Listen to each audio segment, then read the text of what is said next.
PULLARSTRECKER Last updated 1716, September 26, 2017. Modica unwittingly routed spam texts to customers, then helped send the complaints that followed to Internal Affairs. Scammers used the company behind Internal Affairs text spam reporting service to send spam text messages to Kiwi mobile users over the weekend. Internal Affairs said on Monday that it had received scores of complaints about a spam text that invited people to participate in a US $20 million business proposal.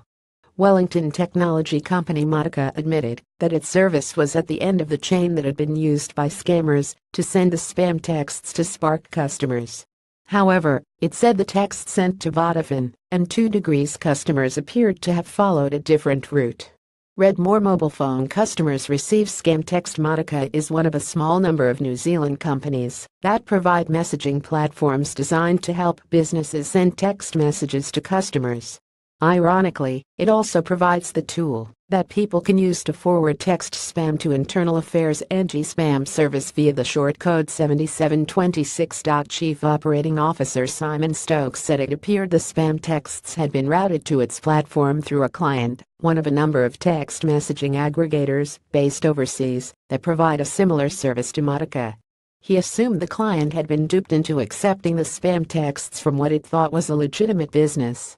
Stokes declined to name the customer, which he said saw what was happening and took swift action to block the spam text messages after about 20 minutes. He could not say whether Modica could be held liable under the Unsolicited Electronic Messages Act for routing spam. The manager of Internal Affairs Electronic Messaging Compliance Unit, Tony Demetriou, said it would have to look carefully at any campaigns before it decided on responsibility or liability under the legislation. But it was satisfied that Modica Group had responded appropriately, demonstrating that policies and procedures were followed to address this campaign in a timely manner, he said. The department would not consider further investigation of this campaign to be either an effective or efficient application of resources in this matter. Stokes said Modica would be having some fairly serious discussions with our client to say, hang on a minute, how come your client managed to get this past you? But the reality is this does happen from time to time. Stokes would not provide an assurance that Modica would ever be either willing or able to identify the original sender of the spam. He indicated it was not the first time spam had been relayed through Modica's platform. Every time this happens, we end up in discussions with folks like Internal Affairs. It is a nightmare for us to deal with. Stuff.